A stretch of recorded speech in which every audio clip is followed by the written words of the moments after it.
Okay, so thank you for joining, everyone.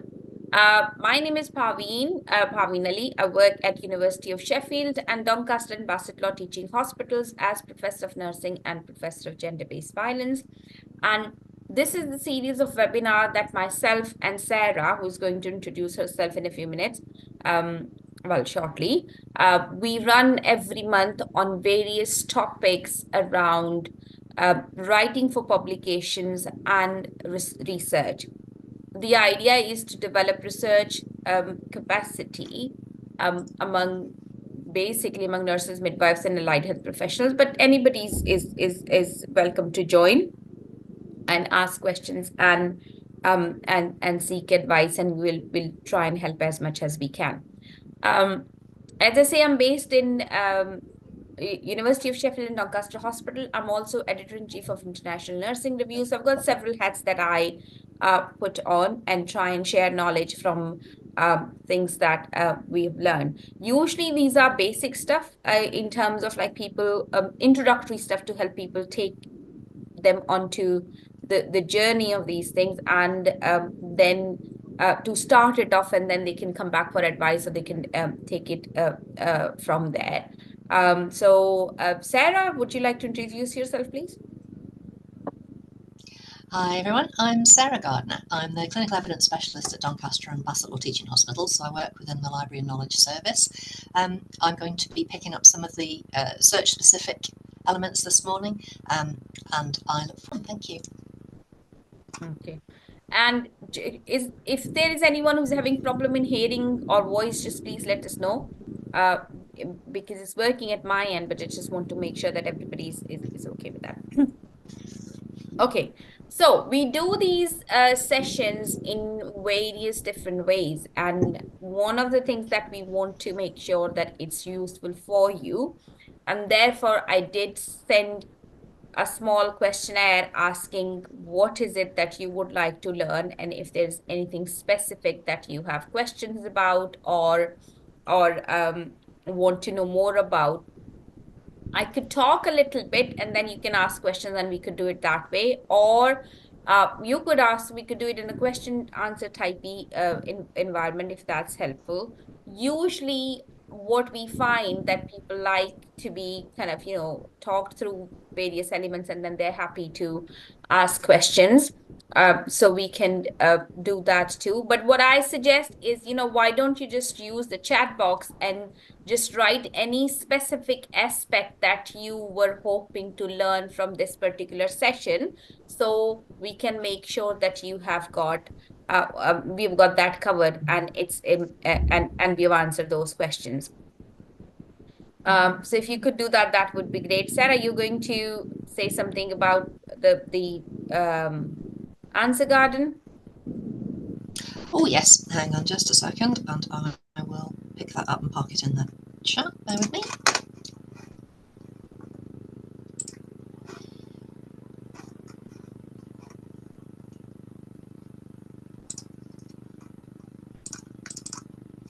So we've developed an answer garden to collect your professional roles, and what I'd really like is, when I've located it and parked it in the chat, if you can have a look and see if your role is already in the answer garden, and if it is, click on that and it will get a little bit bigger, which would be great. And if it's not there, then type in your role, and it will add a picture of everyone that's attending these webinars. So the answer garden link should be in chat for you now.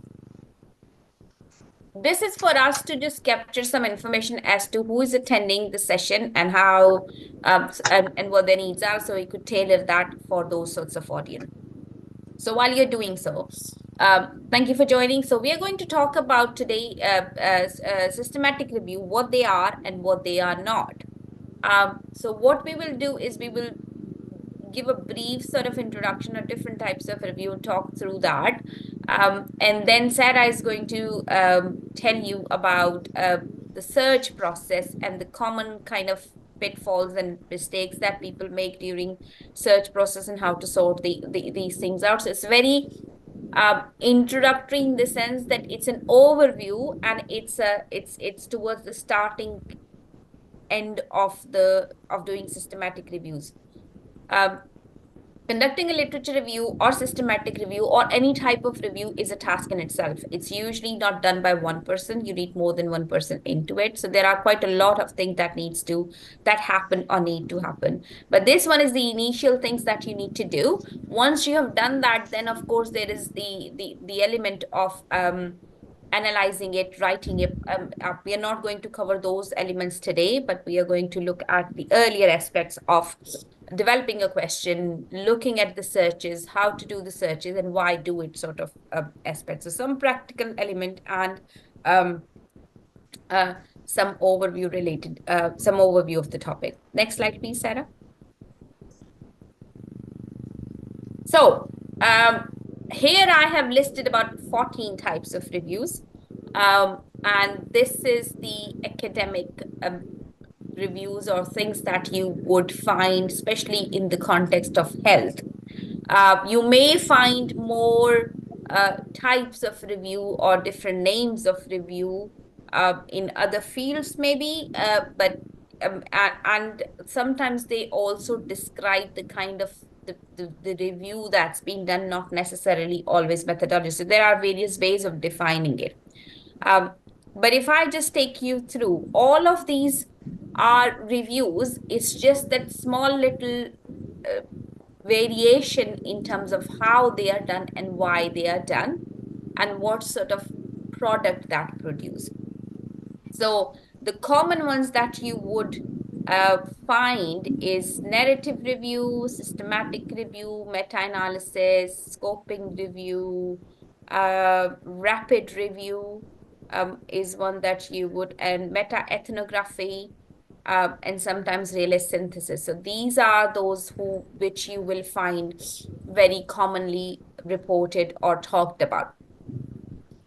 Narrative reviews are reviews where they're generic, kind of, you would not necessarily be able to find a systematic search of the reviews and how they have conducted it. So before I go into that, just 1 minute, can I have the next slide? I think the slide is misplaced a little bit. Okay, go back. So basically, what happens with reviews is that systematic reviews, any type of reviews, it is the word where you could see how somebody have conducted a review, what kind of studies they have included, what they have done. So it's basically gives you the recipe of the dish that you have cooked. So somebody else can actually, if they wanted to cook the same dish, they could follow the recipe and they should come up with the same sort of results.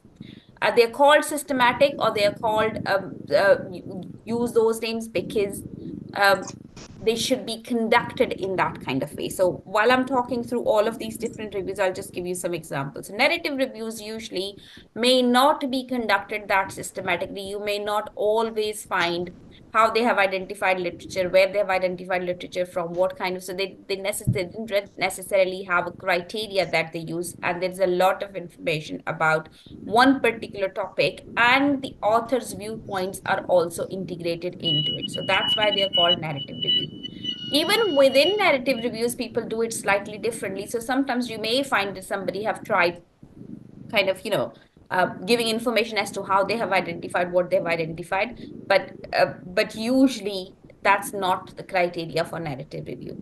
Systematic review is something that you will find where is very clear strategy, how the very clear research question, review question. They would also tell you how they have developed those review questions. They actually will tell you how they've identified the literature.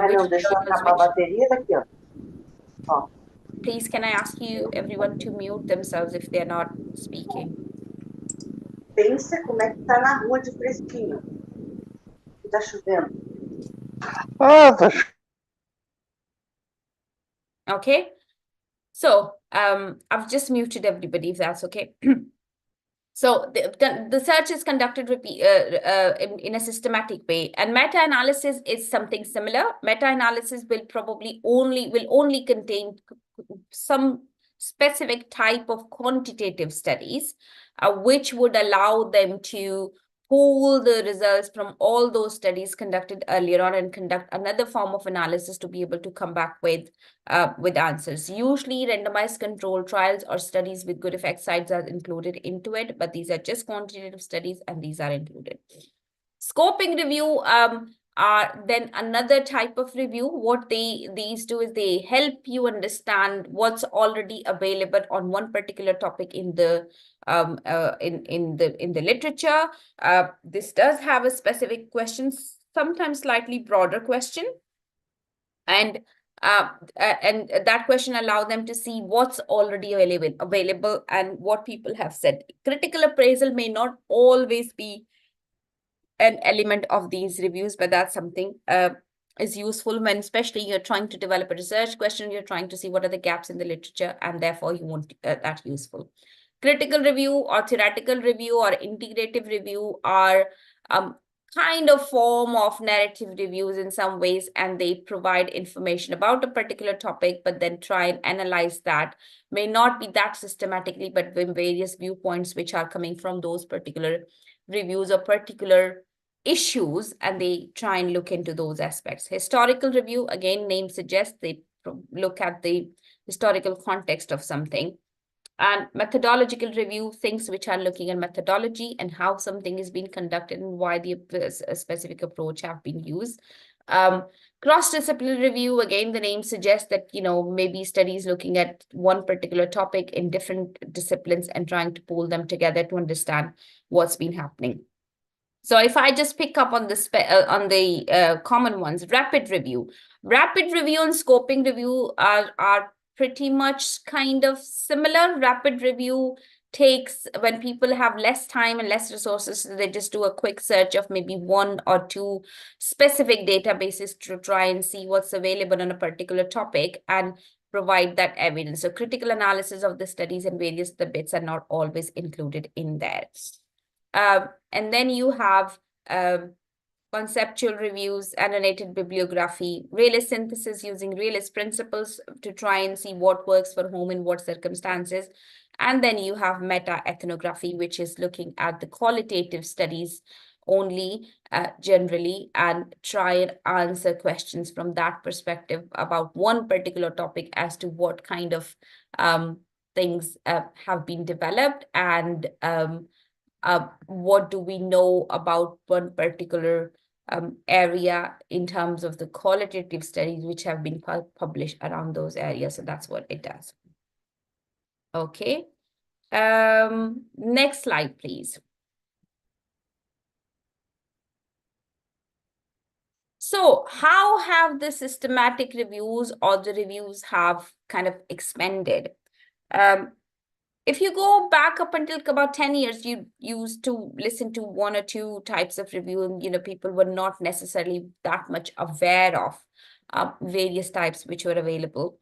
But as people started kind of looking at the studies or trying to develop evidence, what they realized is the quantity of scientific literature was a lot. So if you look at it, like on any one particular day, thousands of studies gets published throughout the world, and many of them are on the same topic. So then it just becomes very difficult to try and see, you know, who is saying right. There was a time when people used to think that if a study is published, that means the results are valid, and that means what authors are saying is all useful. But over time, people realize that studies are conducted on similar questions, but with varied methodology and techniques they've been done, and therefore they often provide conflicting findings. And therefore, people felt the need to bring these things together to be able to then compare studies to see how do they compare with each other, what do we actually know about conflicting findings, and how do we actually know about one particular topic, and who should we actually believe. And also to be able to understand if there are enough studies or enough information about a particular topic. So, or do we need another study on that? So, you know, so you would find that before doing a PhD studies at the initial part of PhDs, most students are doing a systematic review or systematically conducted review, in which what they want to identify what's been published about the topic, how much is published about the topic, and how can they actually what are the gaps in the literature, and what is it which they're going to add in from their perspective. So therefore, increasing number of studies have then kind of, increased the need of skills for the critical appraisal. The other thing is that few years back, we used to teach people about how to find appropriate literature.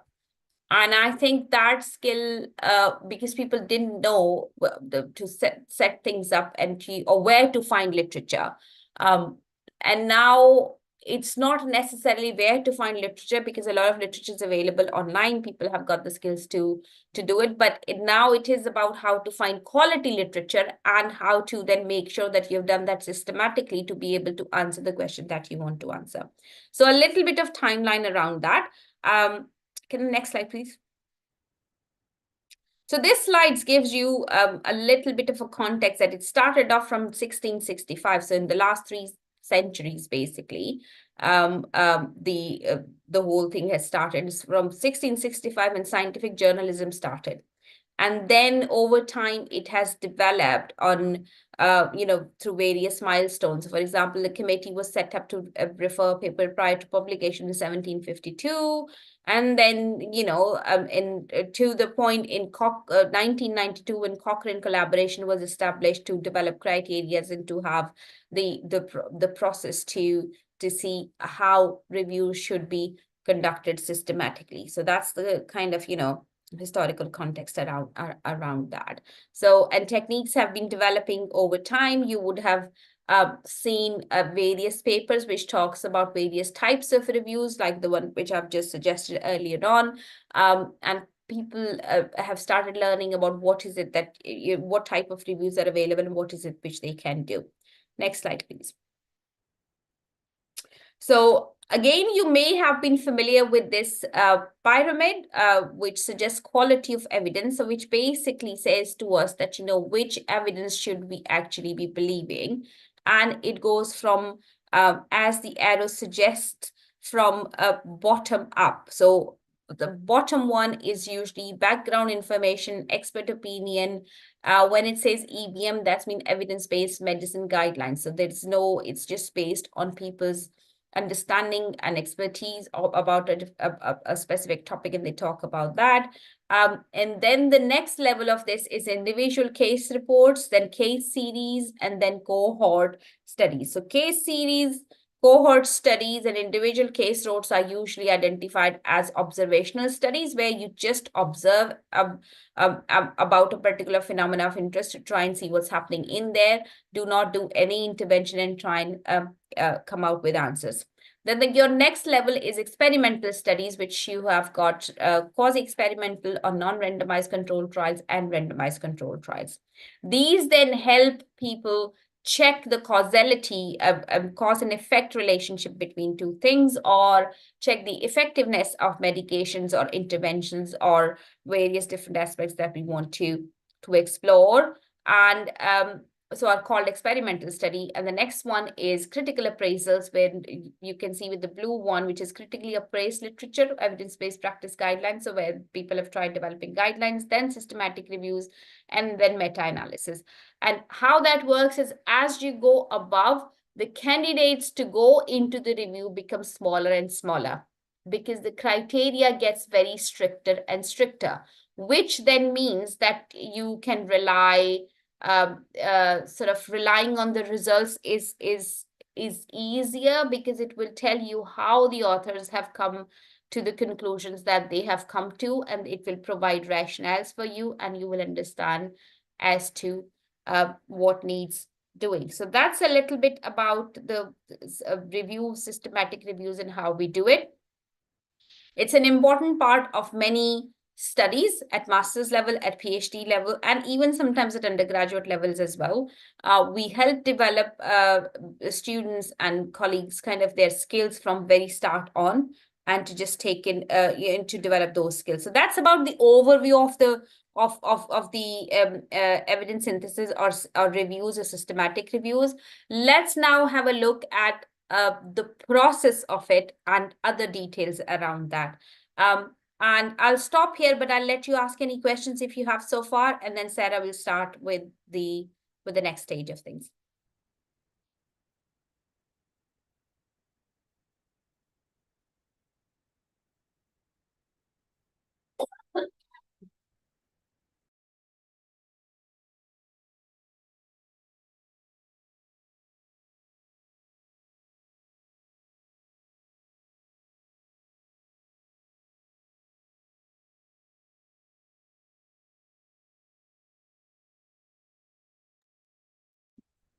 Oops, Sarah, have I muted you as well? Sorry, just give me.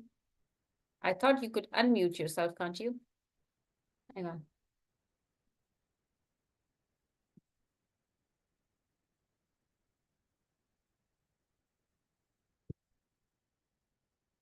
Yeah, you should be able to unmute yourself now.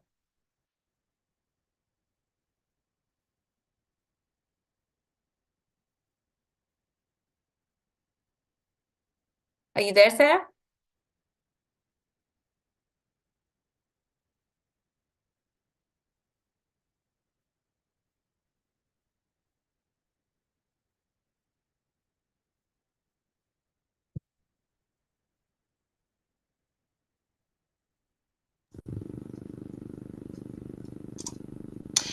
Sorry about that. I have just disturbed my screen share so that I could get to my unmute. Here I am. Okay, I will go back in.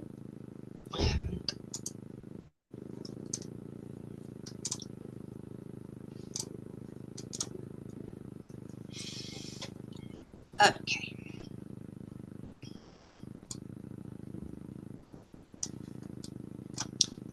Right, do you want to pick up anything out of chat, Parveen, or shall I carry on? I've just looked at the chat and okay, so Javed, do you have some time to review my narrative review? I've written one after my graduation with a few friends, but I'm a little confused if it's plausible or not up to mark. Yeah, sure. If you just send me, that would be good. And the other thing is, part of the process of developing these networks also is that you develop networks and you talk to each other. So if there's anybody else in the group who's happy to look into it, that would also be useful. I would also suggest talk to each other to find common grounds or common things that you want to do it. And we'll try and help as much as we can if that's of any use. So yeah, please. There will be emails at the end, so you could just use those emails to contact us. Okay, can you unmute Sarah? I've done that. The presentation up until now, thank you. Can the systematically conducted review be other types of review other than SR? Yes, these days, most reviews are conducted systematically, which means that what authors try and do it is that they develop and do suggest the process or the recipe that they have used, if that makes sense. And more reviewers and journals, when you submit different types of reviews, be it's narrative review or scoping review, or even sometimes in the systematic sort of thing is not one of the criteria, but reviewers do ask you that, how you have done that. So what I see is that over time, even when there are narrative reviews, these are conducted more systematically, and people do try and give more information about how they have invited information from, and where they have taken information from, and how they have analyzed, etc., etc. So so yes, most reviews these days are conducted or should be conducted systematically. PhD student reviews are one example. Not all PhD supervisors require their students to conduct systematic reviews, because it's not one person's job. It can take quite a lot of time and effort and everything else. But these are done systematically, so conducted systematically, because they also have to show their understanding and breadth of the literature which is around, and therefore people usually share information which is out there, and so it's difficult for them to conduct a systematic review. But what they do is they conduct the review systematically, if that makes sense, and provide that information. So I hope that helps. So Bismi, you wanted to be unmute, so I've done that. Yes, So thank yeah, please feel free yeah. to speak. Thank you so much, Praveen. That is really helpful. But I would like to ask you one more question about that because I'm doing my PhD. Actually, this is my I have completed my randomized control trial, and this is the analysis stage. And there was a question that actually I did only a literature review at that time, just before doing this randomized control trial. So now I was asked to do this, writing the thesis actually. So I have kind of a question about doing the literature review now actually, because at this stage actually it is not going to be applicable or easy to do the systematic review at this stage actually, because already conducted the randomized control. Is it? I just don't know. Please guide me if I am wrong actually. Are you So doing it as part of your PhD? yes, as part of my PhD actually. So completed my trial, but I was asked to do the literature review, because as part of this is not a systematic review, just a pure literature review.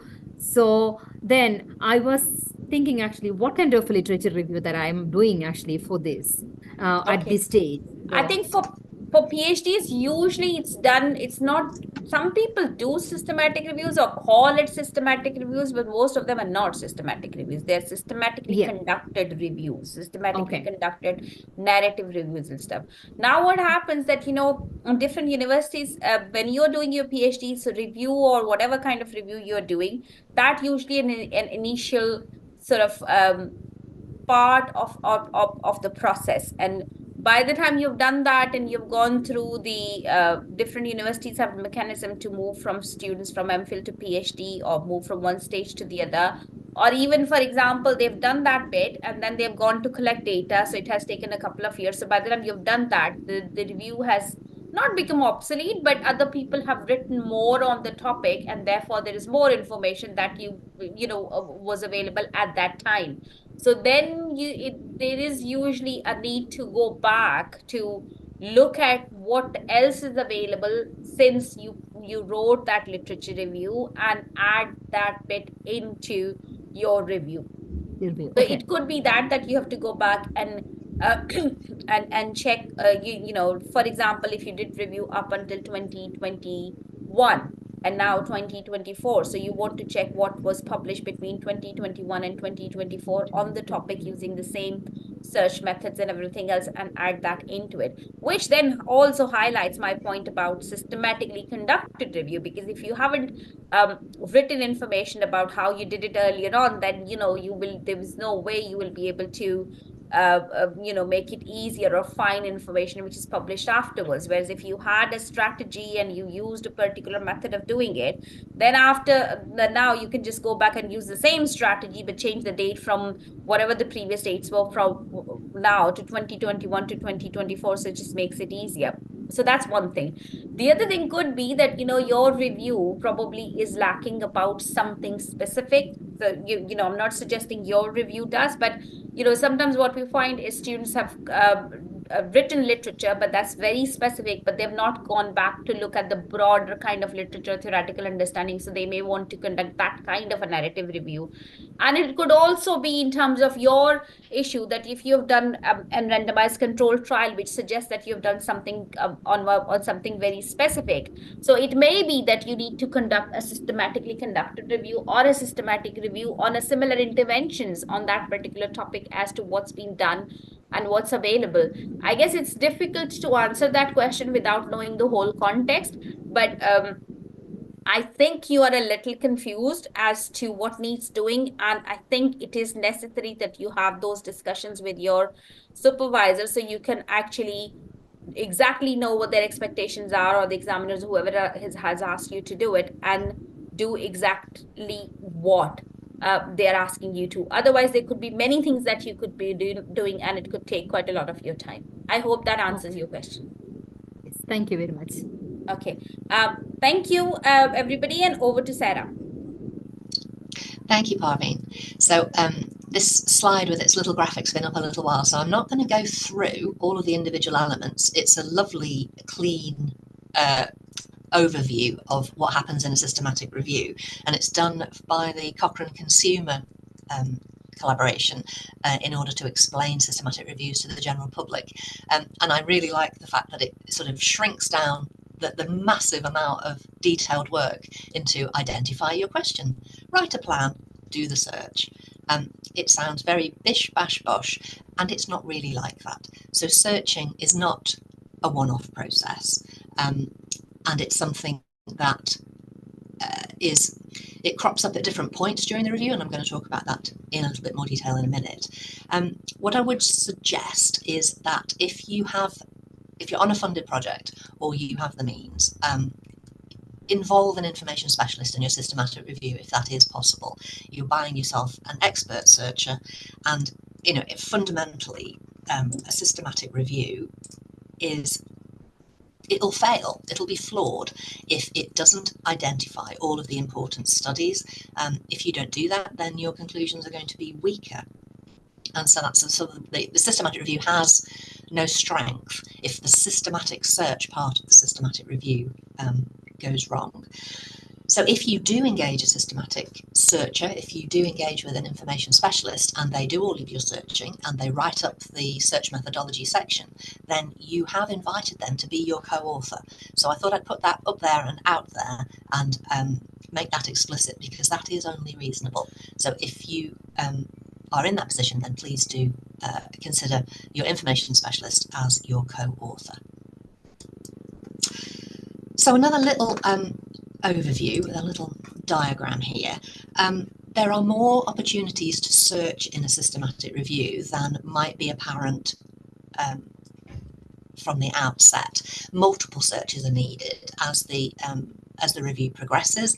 So you're setting yourself up with your review question. In order to sort of test that out, you've got your scoping searches where you're looking to see what's already been produced in the area that I'm interested in researching, where the gaps might be that your particular systematic review might fill, and then you can develop your protocol.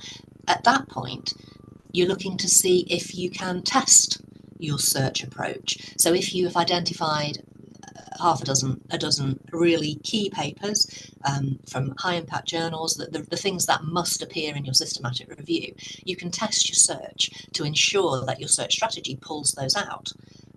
If you find that there are key papers that your search strategy doesn't find, then you need to adjust your search. So it's really useful to try validating the search approach that you've taken to ensure that it finds the best kind of gold standard set of papers. And then you'll need to tweak your search until you're sure that it gets everything that it's meant to. So at that point, you're looking at doing your main searching. And this is the highly sensitive search that is using all of the enhanced, advanced techniques and facilities available in the healthcare databases. You're looking at using subject headings within advanced databases. You're looking at doing text word searching. You would need to be harnessing search syntax like truncation, proximity searching. You really need to max out the kind of the facilities that a database will offer you in order that you are searching for and finding all potentially relevant results.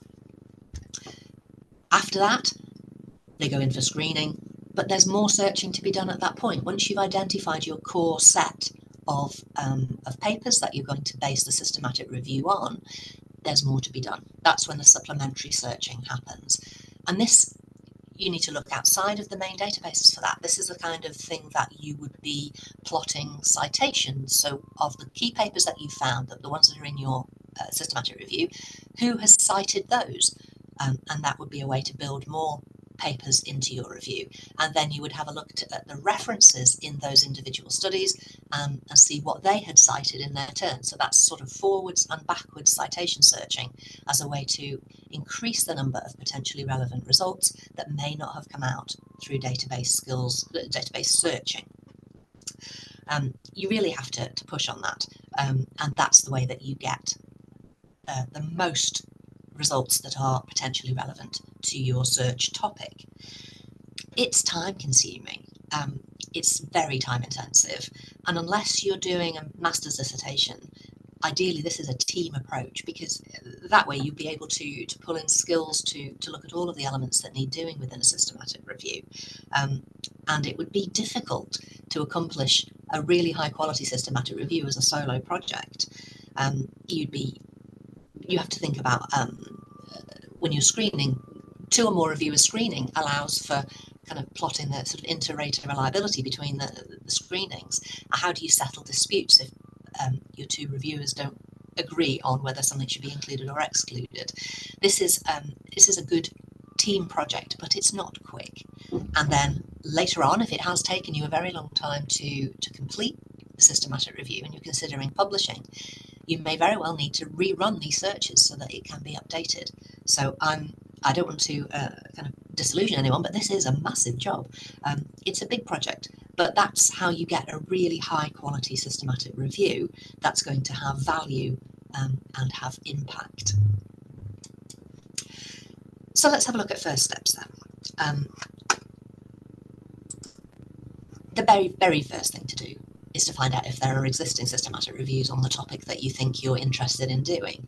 And there's a really quick way that you can do that. I mean, there are sophisticated search hedges that you can look for and use, but a very simple search string of whatever terms are relevant to your topic and systematic review or meta-analysis, all one word, or meta-analysis, run that in Medline at the very least, and it will find systematic reviews in your area, and then you need to assess. So if you found systematic reviews but they're older, that's potential. Could you update an older review? That has value. If you find a recent systematic review, then you're going to need to think of a different topic or a different angle on the topic. But if you find nothing, no systematic reviews, well, happy days, because your research is going to have real impact. There are a couple of other places that you might want to have a look. TRIP database has a systematic review filter, very handy to get a very quick overview of what's been published, what's out there on your topic. And of course, what you really want to do is to check it against the Prospero database. And this is where systematic review protocols are registered for those systematic reviews that are in train, if you like, they're prospective, and they've not yet been completed, because it'd be pretty gutting to start off one not knowing that someone is slightly further ahead than you on exactly the same topic. So do your homework and check out what's available, and then you'll be in a much better position to either fine-tune your topic or go back to the drawing board and find a new one. So your protocol then, it's such a valuable document. It contains a lot more than just your review question. It's your map to how to carry out a systematic review. You would be setting up your topic, obviously, explaining your inclusion and exclusion criteria, working out, because of the searching that you've done, which elements are best managed by finding them in the search, and then which elements should be managed by screening in relation to your inclusion and exclusion criteria. If you want an example of that, I'm thinking probably age ranges. Maybe something like, if you were interested in working on a topic that was connected to young adult, it's incredibly difficult, notoriously difficult to accurately describe that particular age range within the databases, because the database subject headings don't line up. They all include slightly different kind of characteristics for what they think a young adult is. Sometimes it's better to manage very difficult to search for aspects by screening them with inclusion and exclusion criteria than trying to modify your search and run the risk of excluding really essential material. So you see, I've got Prisma there in a nice box. Now, Prisma, the preferred reporting items for systematic review and meta-analysis. So you will have come across the Prisma diagram or the Prisma flowchart, and that's like the tip of the iceberg, really, but it is the most visible reminder that there are reporting standards for this. But Prisma in its latest incarnation has got a lot of extensions, and one of those is for protocol writing. It has a massive checklist to prompt you for what to include in your protocol. It's really, really valuable. Have a look at that. I'm going to paste some links into chat in a second. So as I mentioned something on the slide, with a bit of luck, it will appear in chat, but bear with, because that involves several different mice on a couple of different screens, and there's always the potential for catastrophe. So hang on a second. Okay, so the Prisma protocol coming to you now. There's still some more work to do before you get into your main searches. It really, really helps to structure your review question with a recognised question framework. And if these are a little bit hazy, then we have a webinar for you. We've recorded one on setting up a review question, so you can check out previous recordings of our webinars, and I'll paste the link to our library webpage where they're hosted shortly. Your protocol is going to be describing all of your intended information sources, so you will have needed to be aware of these. Your scoping searches may have helped you decide on which electronic databases you're going to include, how much extra mileage you're going to go to make contact with potential study authors who might be in the middle of publishing on something and haven't quite published their work, checking trial registers, grey literature sources. There's a great deal of things that you need to plan for before you actually carry them out, and then set out your eligibility criteria. So protocol is so valuable, but there's quite a lot of things that need to go into it, and that Prisma diagram is going to the Prisma checklist for the protocol add-on is going to be really helpful there to prompt you for the kind of things that needs to cover. So searching, goodness, if it's not you carrying out the searching, then work out who that is going to be. It will matter where you are, which institution you are with, whether you're a student at the university, whether you are a member of staff in an NHS trust that's carrying out a master's, for example. Available help for you will differ markedly depending on where you are and at what stage in your research career. So if you're belonging to an NHS trust and you're carrying out research, it depends. If you're a student, it's highly likely that the support available to you will be some search skills training and also support to get hold of full text that you might need, but no one is going to carry out that search for you. And that kind of makes sense. You know, if it's part of your assignment and you are going to be scored on it, then somebody else can't have done that search for you, essentially. If you are a researcher with a funded project, that's something different, and then you may be able to acquire some support for that. It's likely that you'd have to negotiate how much time the library service might be able to offer you. There's some research been done, and a conservative estimate on the amount of time it takes to do all of the searching and the search write-up for a systematic review is somewhere in the region of 30 hours. So that's the kind of amount of time you're looking to acquire from someone else if you aren't doing the searching. And some library services simply will not be able to provide that level of support to individuals because there's such a lot to do. You've got to potentially be scoping out what's there. You've got to identify your sources to put into the protocol and then search them. You've got to conduct all that search, including the supplementary searches, the forwards backwards citation searching, maybe hand searching of key journals. There's a lot going on. If you're going to acquire search filters, then you need to track those down, make sure they're validated. There's all of the full text you're going to want to read. Somebody's got to get hold of those for you. You're going to be testing your search. The search strategy itself could do with being peer reviewed. And then there's all the deduplication work, the managing your references and reporting on the search. It's a lot. So please don't go into this with a fake view, if you like, of how much work is involved in systematic review. It is considerable, and there's a lot of individual tasks to undertake. I hope I'm not depressing anyone. I'm just being realistic. This is fascinating work, but it's not for the faint-hearted. So let's have a look at some common things that go a little bit wrong. It is obvious, but choose your databases very carefully. But you can be selective. There isn't a great deal of benefit into choosing databases which have no content relevant to your topic. It isn't just a matter of having a long list of things and that looks great. They really do need to be relevant. It is unlikely that you need to search Medline and PubMed. That would be for a large extent, quite unnecessary duplication. So that's what I mean by choosing your databases with care.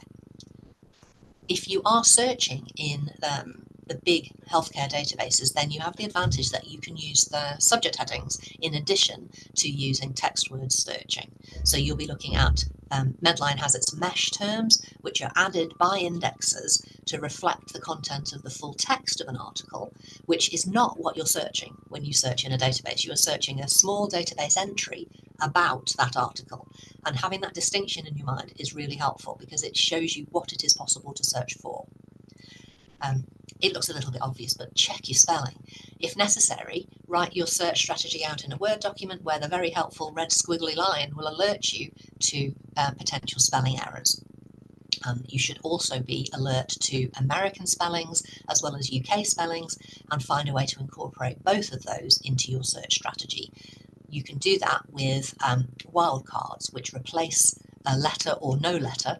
If you're looking to look for something in orthopedics, for example, you know that the Americans spell it without the A in the middle of orthopedics, so you have to account for variations in spelling as well as having accurate UK spelling.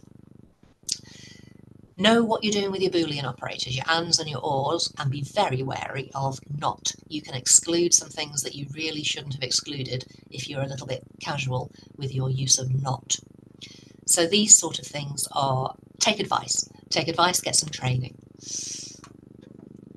When you're looking to move a search from one database into another, it really isn't okay just to copy your Medline search and slap it into another database. That is not okay.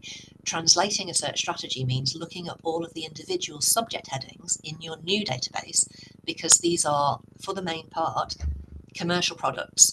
They don't really play nicely together. There isn't a direct correlation often between the subject headings used in one database and those used in another. Even Medline and CINAHL, which are often considered to be kind of like brother and sister, they don't play nice. And so a Medline subject heading will be subtly different than a CINAHL one describing exactly the same topic. So it does require you to dig deep and look at the individual databases that you're going into and translate your search for that specific database.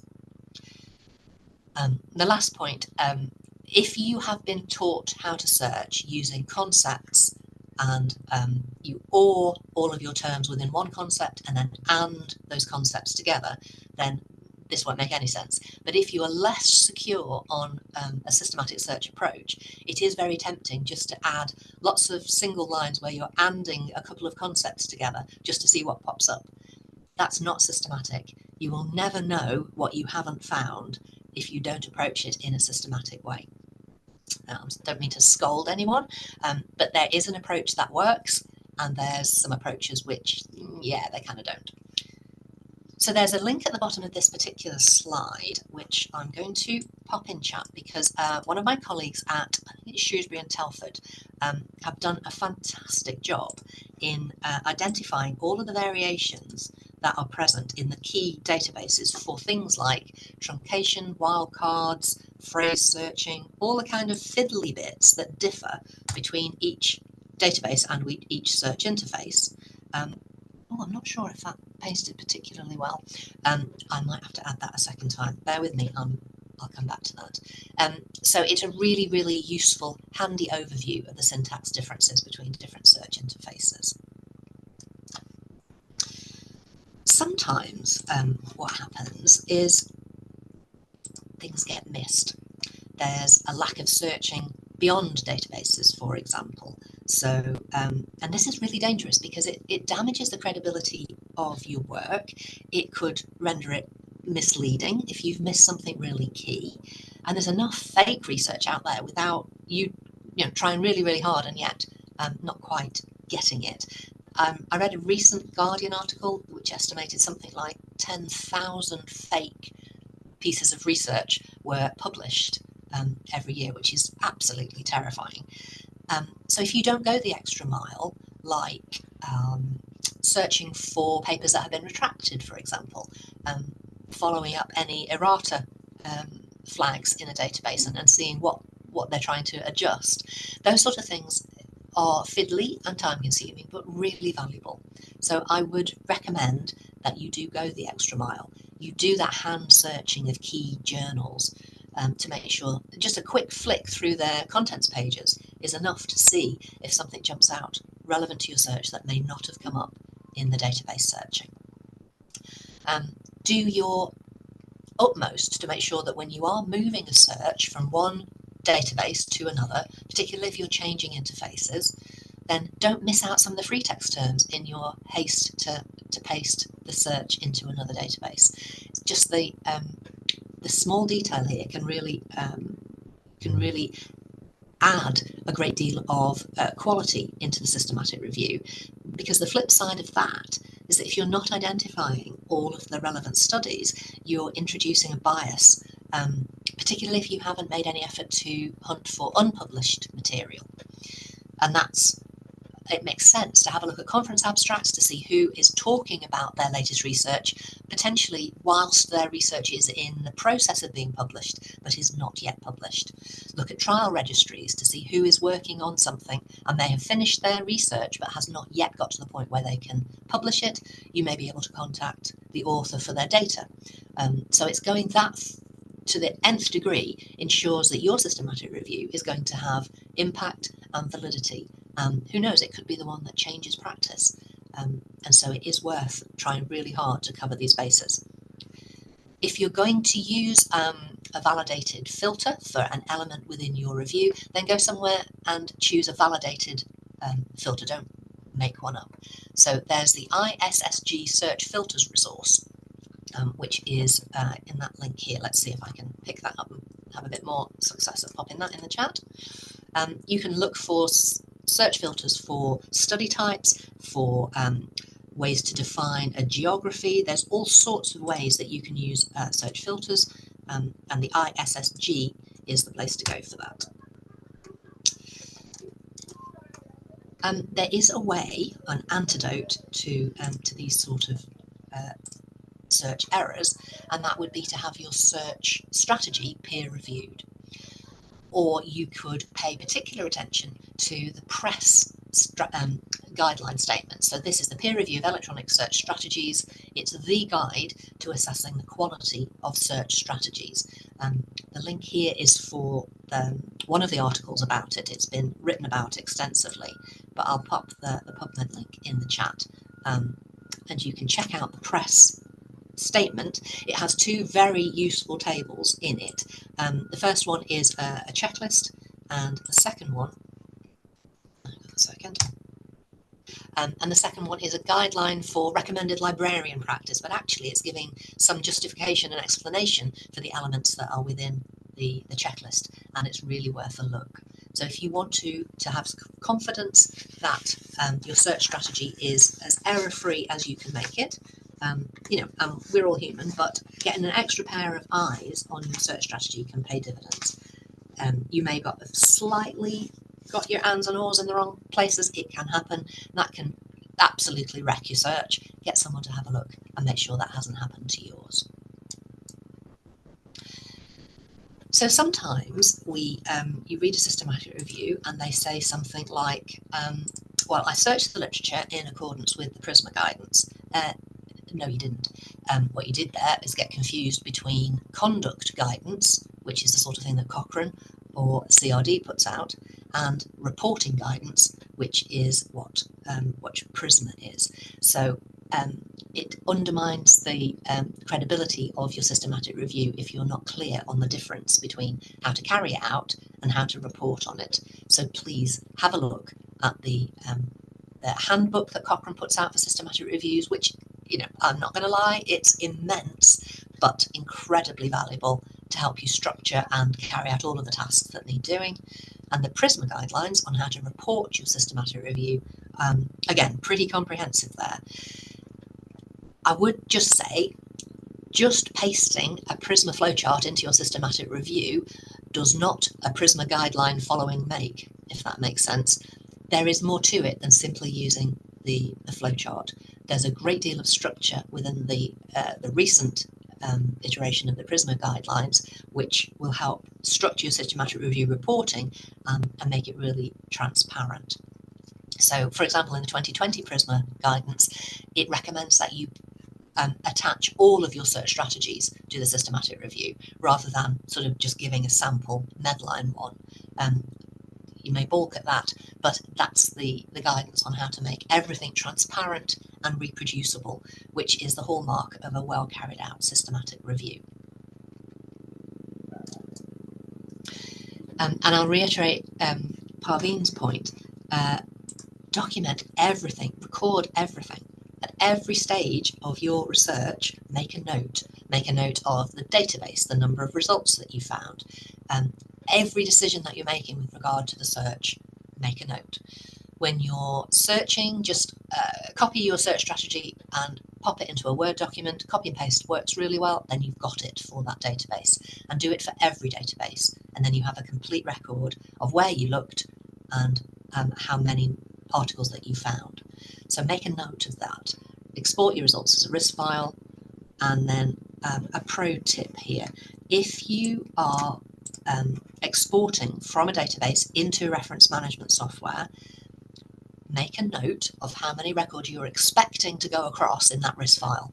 There can be situations where there's a slight miscommunication between a database and reference management software, and your RIS file goes across and it's not complete. And if you don't spot it, those records are gone. You don't see them, and you may not have even been alerted to the fact that some of your results are not coming over. So do a little test, keep a note of the numbers, see what's going out and coming in, and make sure you're happy that it all tallies. There are some tools that you can use to automate some of these processes, but I really would stress, make a note of everything, and then that will make the PRISMA flowchart creation so much more simple.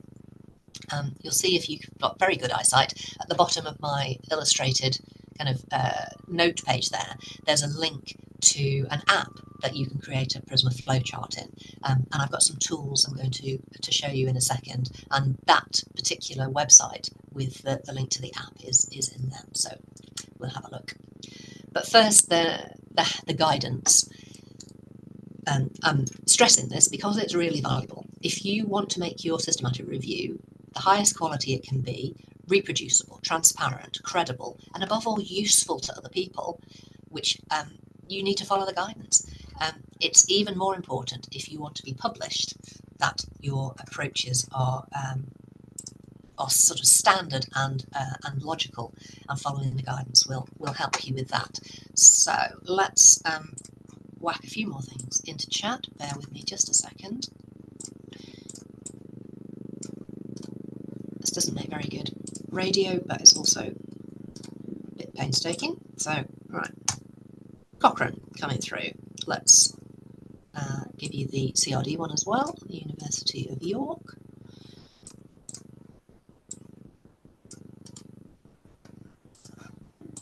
So if I did this as I was talking, then it would kind of be in its context. And lastly, but not least, the PRISMA guideline, which has got, as I mentioned, extensions for all sorts of things. If you have the time to explore, you will be richly rewarded. There's so much structure there that will help with your systematic review. And I mentioned some tools. There is a few really handy things that you could use, and not all of them cost money. So Ryan is, there is a free version with slightly reduced functionality, but it's a product which helps with collaboration on systematic reviews. To get the full functionality, actually, that if you are a student, there's a very cheap kind of subscription for the full version of Rayan. It's you would upload your RIS files from your reference manager into Rayan, and that would allow multiple people to review. So you could work with your colleagues and review your articles. You can make notes on the inclusion-exclusion criteria, that kind of thing. Deduplication is probably better off done in something like EndNote, but once you have your deduplicated set, Rayan can help you collaborate with your team members in part of the process for producing the systematic review. I've taken advice from colleagues that have used this more than I, and they suggest that you set your parameters quite carefully when you're allowing the number of people that can review. If you're not careful and you set 5 people to review, that's not 5 possibles. That's insisting that every article has to be reviewed by 5 different people. So just be careful about your settings, and Rayon could be handy. Now, you may have heard of Confidence. This is a paid-for systematic review management tool. Again, it allows for collaboration during the screening process. You note down your kind of exclusion reasons on it, which you'd need to have for writing up your methodology section. I haven't used Confidence. We don't have a subscription at the Trust.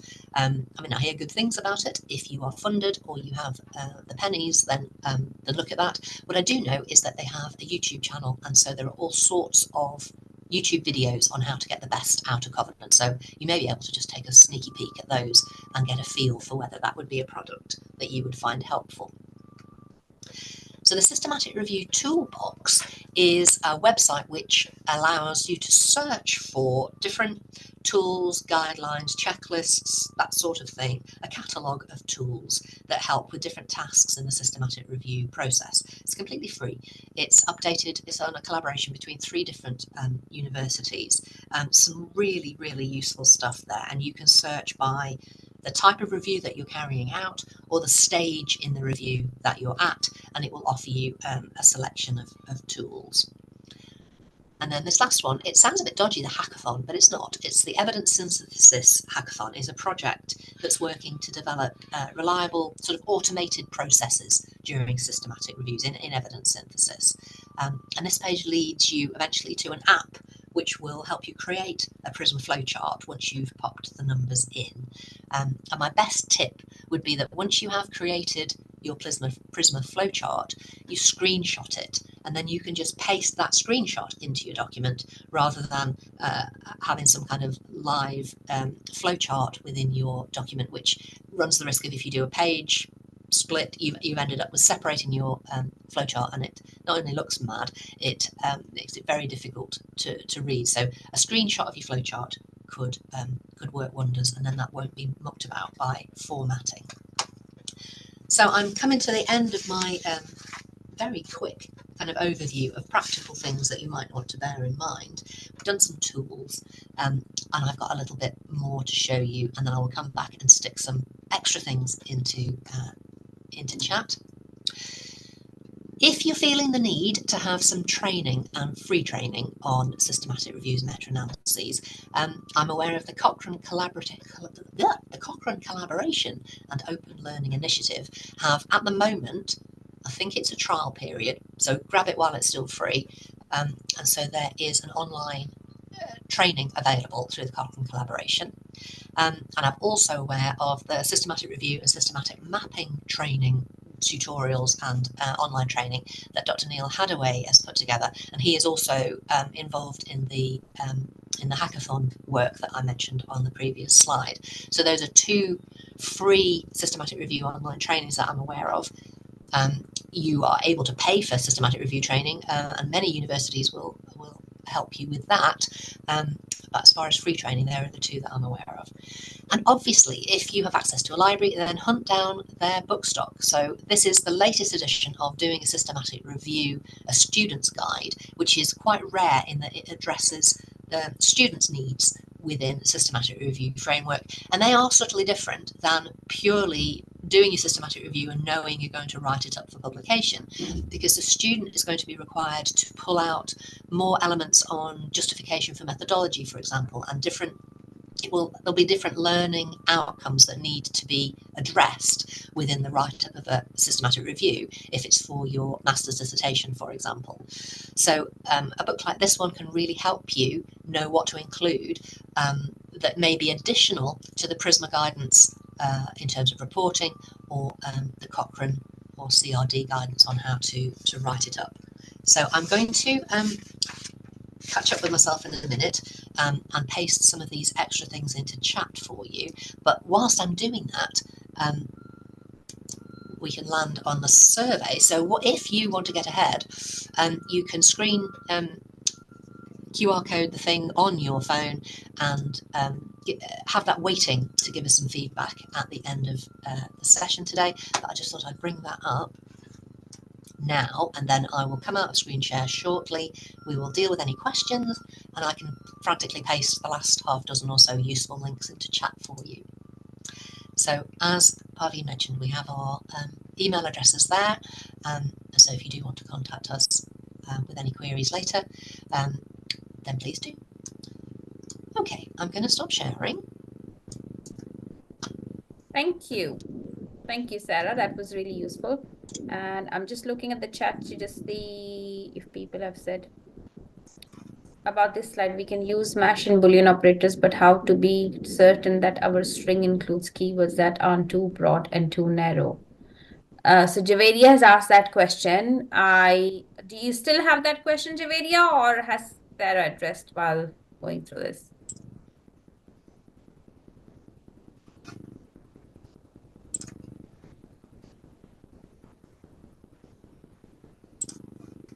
And rest are links.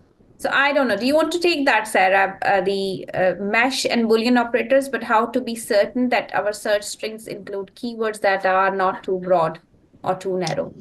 I think that's where the scoping searches come in, and the early searches, and testing them. So at the stage in the systematic review on my flowchart that I pulled out, that's the kind of evaluation and the validation of your search.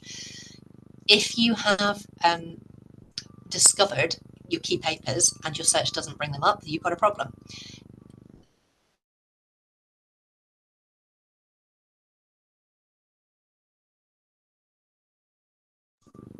There, I'm sorry, I think I landed on mute. Yes, yes. What I was trying to do is give everybody the right to be able to open their microphone if they have a question. So sorry, I muted you as well. So carry on, and then people, if anyone has any questions, please raise your hand and you can ask questions. We'll try and answer as one by one. Sure, sorry, I'm not sure which where I was quite up to. It's the scoping and the validation of your own search strategy that will help you with that. Go as far as you can in order to collect search terms. You would, if I was scoping a topic, I have to do this fast, and I don't do a systematic review every day, but I do searches for clinical care, that kind of thing, and I need to get immediately into a topic and understand if I'm dealing with a bone in your inner ear or a bowel condition, and I'm not medically trained, so I have to plunge into a topic, and I do that by reading very fast a lot of abstracts and harvesting search terms that are additional to the ones I first thought of, and then when I don't find any new terms, I've scoped that search. And that's very fast. You would do it more slowly for a systematic review, but the principle's the same. Keep scoping, keep reading until you're not seeing new ways to describe the same thing. And then all of those go into the search. One of the things which I've started doing recently with my PhD students and others is that I ask them to have when you're doing searches, also try and look at the look for systematic reviews. So do a search for literature reviews and systematic reviews on the topic first, or read a few systematic reviews and some sort of reviews recently conducted first on the topic. What it also helps you with is that you could identify any keywords or anything that they have identified. So it makes it easier to develop that. And also it allows you to see how many reviews are conducted on some topics, because sometimes what you find is there are less studies and more reviews available, and that helps you then decide, do I need another review, or maybe you want to do a review of reviews or something else like that. And my students have found that technique useful. So maybe, that's something that you could think of. Okay, question time. Anybody would like to ask any question?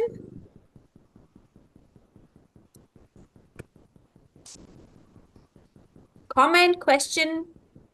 You please raise your hand, and you could do so when you click on more, and I think it's reactions, and you could do that, or yes, hand raise function is there, or you're able to unmute yourself. Just ask a question. We'll try and answer it as best as we can.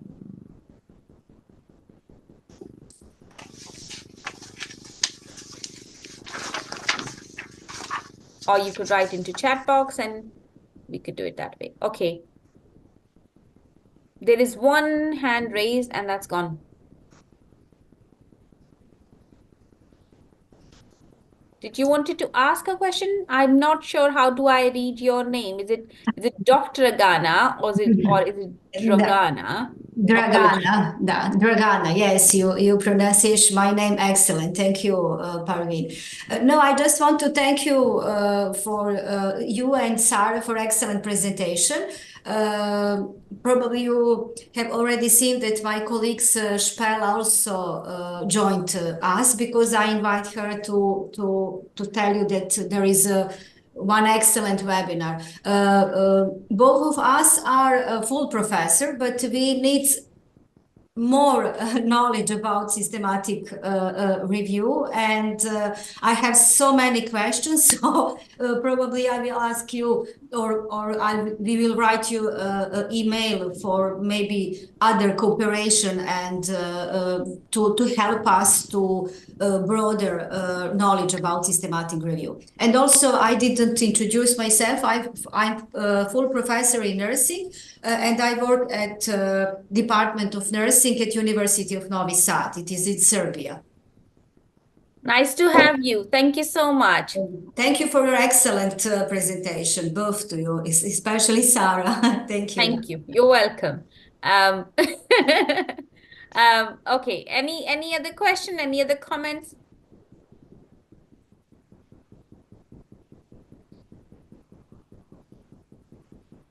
Okay, so Javeria, I'm a fresh biotechnology graduate and want to volunteer to learn systematic reviews. I would appreciate if you can give me the opportunity to learn more practically.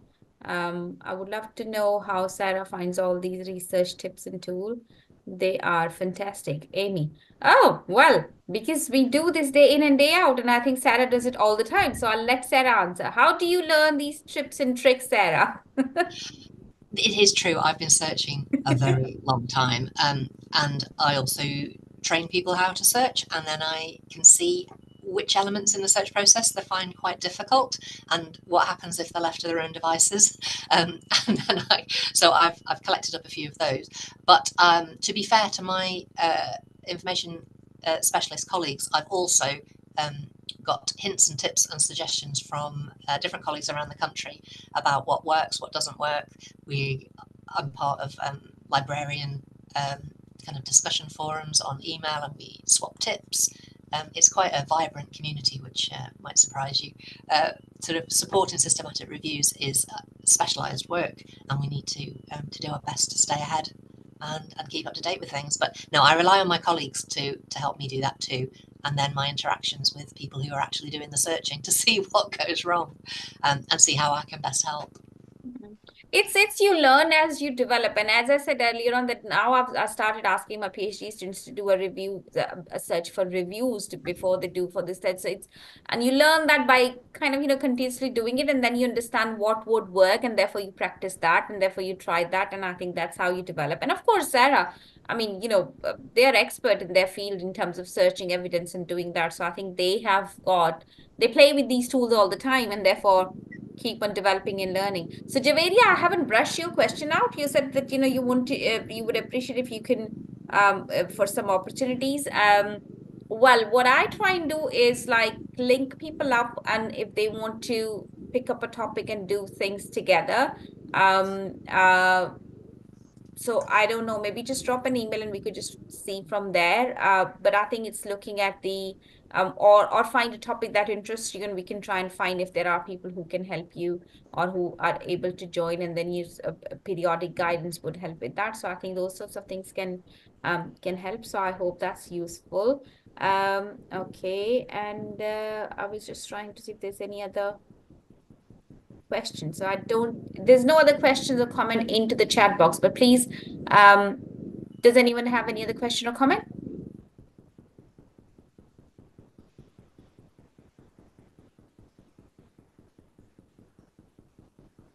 No? Okay, great. Thank you so much. Please do tell us if there are any specific topics that you think will be useful to talk about, and we will try and organize sessions on that. We just want to make sure that things that we spend time in and prepare, these are useful for people, and at the same time they're a good use of our time, and it's interesting and useful for everybody. So please do tell us. Sarah has added information about various other workshops that we are conducting in next few months. So please do join us on those workshops if you can, or do let us know how any other feedback that you may have. Yeah, that's great. I'll stick our webpage where you can pick up the recorded webinars that we have already done. I'll pop that in chat in a second. That's on our supporting research pages. I'll put in the feedback questionnaire if people were, if I didn't leave it up long enough before I took the screen share down, which is possible. Yeah. And Javelia, if you could add this bit in there. And actually, your question in itself is giving me a topic, because you see, Prisma is not something that helps people judge what you've done. It's merely a flow diagram of showing where you started and what you ended up with. But what I see in journals that people say, oh, this research was conducted according to STROBE guidelines or according to Prisma guidelines and this, that, the other, which suggest kind of quite a misconception about things. So thank you. That's a really good topic, and maybe we could talk about that in any of the sessions going forward. Okay.